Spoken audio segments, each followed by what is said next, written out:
नमस्कार, सुप्रभात।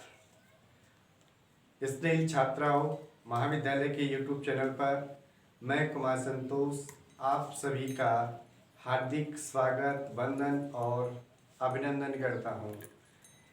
स्नेही छात्राओं, आपके पाठ्यक्रम में सम्मिलित तिङन्त प्रकरण का शुभारंभ हो चुका है। कुछ सामान्य जानकारी हम आपको विगत वीडियो में प्रदान कर चुके हैं। आज हम इस वीडियो में कुछ प्रमुख सूत्र और लकार से संबंधित परिचर्चा करने वाले हैं। तो मनोयोग पूर्वक अगर आप इस वीडियो का श्रवण करोगे और दर्शन करोगे तो आशा करता हूँ आप अपने अध्ययन को एक गति प्रदान करने में समर्थ होंगे। तो बिना किसी विलंब के करते हैं इस वीडियो की शुरुआत। सबसे पहले लकार ज्ञान के बारे में, क्योंकि आपको जो सिद्धि करनी है लकारों के अंतर्गत करें, पांचों लकारों में करनी है। पहले तो विगत वर्षों में कुछ वर्ष पूर्व तो 10 लकारों में आपको करनी होती, तो 10 लकारों के नाम आपको आने चाहिए। वर्तमान में आपकी जो सिद्धि होंगी केवल 5-5 लकारों में होंगी, भू और एद धातु की। ठीक है, तो सबसे पहले आपको लकार के बारे में जान लेना चाहिए कि लकार किसे कहते हैं और कितने प्रकार के होते हैं। एक सरल से सूत्र के माध्यम से हम आपको समझाने का प्रयत्न करेंगे। आशा करता हूं आप भी इस सूत्र के माध्यम से अधिगम करने में सक्षम होंगे। तो लकार किसे कहते हैं? संस्कृत व्याकरण में लय वर्ण को लकार कहते हैं, यानी कि लय वर्ण इति लकार कहते थे। ये जो लय वर्ण है उसको क्या बोलते हैं? लकार बोलते हैं। वैसे हिंदी में जिसे काल कहते हैं, अंग्रेजी में जिसे टेंस कहते हैं, संस्कृत व्याकरण में उसी को लकार के नाम से जाना जाता है। लकार अर्थात किसी काल या समय का बोध कराने वाले जो शब्द होते हैं उनको हम क्या बोलते हैं? लकार बोलते हैं। ठीक है, इससे पूर्व की कक्षाओं में आपने 5 लकारों के बारे में पढ़ा हुआ है कि 5 प्रकार के काल होते हैं। काल यानी समय, क्रिया के होने या घटित होने का जो समय होता है उसे काल बोलते हैं कि कोई क्रिया कब संपन्न होती है या घट हो चुकी है। तो एक भाषा होती है व्याकरण में, लय वर्ण इति लकार कहते थे। और लकार 2 प्रकार के होते हैं। लकार वैसे क्या है, आपके 10 प्रकार के लकार होते हैं। 10 लकार होते हैं कुल। टोटल लकारों की संख्या 10 होती है। प्रारंभ के जो 6 लकार होते हैं वो टित होते हैं, टित। और अंतिम जो 4 होते हैं वो क्या होते हैं? आपके गित होते हैं। ये टित और गित क्या है इसके संदर्भ में हम चर्चा करते हैं। टित अर्थात जिस लकार में टे वर्ण क्या हो, इत संज्ञक हो, उसे बोलते हैं टित। और जिसमें क्या हो, गे वर्ण इत संज्ञक हो, उसे बोलते हैं गित। तो लय वर्ण इति लकार कहते थे। संस्कृत व्याकरण में लकारों की संख्या कितनी मानी गई है? 10 मानी गई है। प्रारंभ के जो 6 लकार हैं वो टित होते हैं, अंतिम जो 4 होते हैं वो क्या होते हैं? गित होते हैं। अब देखिए आपका एक सूत्र है, ए, ई, उ, री, ए और ओ।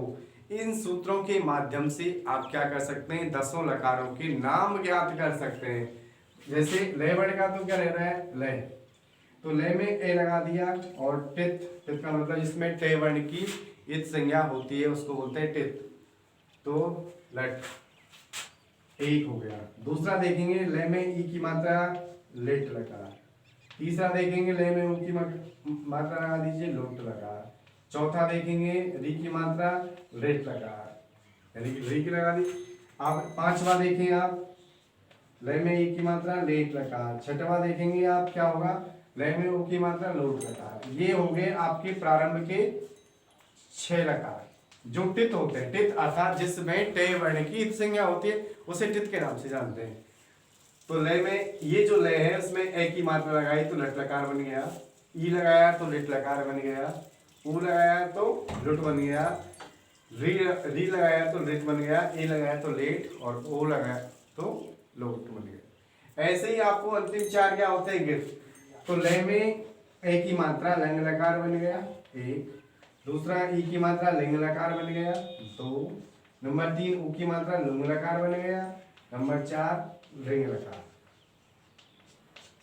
ये आपके 10 लकार होते हैं। किसमें? संस्कृत व्याकरण में। आपको केवल 5 लकारों में ही सिद्धि पढ़नी है, भू और ए धातु की। तो ये 10 लकार है, इनका नाम आपको ज्ञात होना चाहिए। कि लट, लुट, लिट, लिट, लेट, लोट, लंग, लिंग, लुंग और रिंग, ये आपके 10 लकार हैं। अब चलते हैं आपके प्रमुख सूत्रों की ओर। आपके पाठ्यक्रम का दिगंत प्रकरण का पहला सूत्र है वर्तमानी लट। यानी लट लकार में जब आप सिद्धि पढ़ेंगे, वर्तमान काल की सिद्धि पढ़ेंगे, तो उसमें पहला सूत्र आपका होता है वर्तमानी लट। तो ये क्या कहता है, वर्तमान काल की विवक्षा में धातु के साथ क्या होता है, लट लकार का प्रयोग होता है। यानी वर्तमान काल की क्रिया के साथ धातु से क्या होता है, लट लकार। जैसे कि आप ये भवती की सिद्धि पढ़ रहे हैं, आप लट लकार में भवती की सिद्धि पढ़ रहे हैं, तो इसमें धातु कौन सी है, आपकी भू धातु है। तो वर्तमान काल में आप पढ़ रहे हैं, तो वर्तमान काल की क्रिया के वाचक शब्द से धातु से क्या होता है, लट लकार। जैसे स्थिति बन गई भू प्लस लट। अब लट का क्या शेष रहता है, लय शेष रहता है।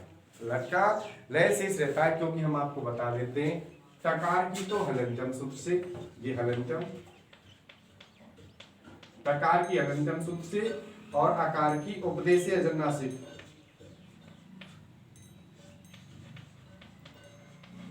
उपदेश अजनुनासिक एक सूत्र होता है कि उपदेश अवस्था में जो अच होता है उसकी क्या होती है, संज्ञा, और जिसकी भी संज्ञा हो जाती है उसका तस्तलोपे से हम क्या कर देते हैं, लोप का विधान है। तो वर्तमान काल की वाचक धातु से क्या होता है, लट लकार। जैसे भू प्लस लट, लट का क्या शेष रहता है, लय शेष रहता है, क्योंकि टकार की हलंतम से और लय में जो ए है उसकी उपदेश अजनुनासिक से संज्ञा हो जाती है और तत्सलोप से क्या कर देते हैं, हम लोप कर देते हैं। तो क्या शेष रहता है आपका, लय शेष। अब आगामी जो सूत्र आप पढ़ेंगे वो आगामी सूत्र है आपका तेप, तस, जी, सेप, थस, थे, मिप, वस, मस, ते, आतम, झे, थास, आथम, धुम। ये सूत्र है, काफी लंबा है। यानी इसमें आपके टोटल जो 18 प्रत्यय होते हैं, तिंग प्रत्यय, तिंग प्रत्यार के वर्ण, वो सारे सम्मिलित हैं। तो ये क्या होते हैं, 18 आदेश। तिप्तस जी सूत्र क्या कहता है कि लय हो गया, लय के स्थान पर होने वाले आदेश क्या होते हैं, 18 होते हैं। ये 18, तिप्तस जी सूत्र क्या कहता है कि लय के स्थान पर ये 18 लादेश प्राप्त होते हैं। अब इसके स्थान पर आप कौन सा करोगे, किसके स्थान पर कौन सा करोगे, इसके लिए आपको आगामी सूत्र पढ़ने पड़ेंगे। लेकिन आपको ये ध्यान रखना है कि तिप्तस जी सूत्र क्या कहता है, ये 18 लादेश होते हैं जो लय के स्थान पर आदिष्ट होते हैं। कौन कौन से, तिप, तस, झी, सिप, थस, थे, मिप, वस, मस, ते, आतम, झय, थास, आतम, ध्वम, इट, वही और मही, ये 18 लादेश हैं। यानी कि लय के स्थान पर होने वाले आदेश, और इनको ही हम क्या कहते हैं, लादेश, यानी लय के स्थान पर आदेश होंगे। अब इसके लिए एक सूत्र आपका चलता है, लय परस्मैी पदम। लय परस्मैी पदम क्या कहता है कि लय के स्थान पर होने वाले जो प्रत्यय हैं वो परस्मैी पद संज्ञक होते हैं, और प्रारंभ के जो क्या होते हैं, आपके 9 प्रत्यय होते हैं, वो क्या होते हैं, प्रारंभ के जो 9 प्रत्यय होते हैं वो परस्मैी पद संज्ञक होते हैं। प्रारंभ के 9 कौन कौन से, यानी तेप, तस, झी, सिप, थस, थे, मिप, वस, मस। कि लय के स्थान पर आपको तिप, तस, झी से 18 आदेश प्राप्त हुए। लेकिन लय परस्मैी पदम जो सूत्र है वो क्या कह देता है आपका कि लय के स्थान पर आदेश होने वाले प्रत्यय क्या होते हैं, परस्मैी पद संज्ञक होते हैं। कि धातु 2 प्रकार की, परस्मैी पदी और आत्मनेपदी। तो प्रारंभ के जो 9 प्रत्यय हैं ये क्या होंगे, आपके परस्मैी पद संज्ञक।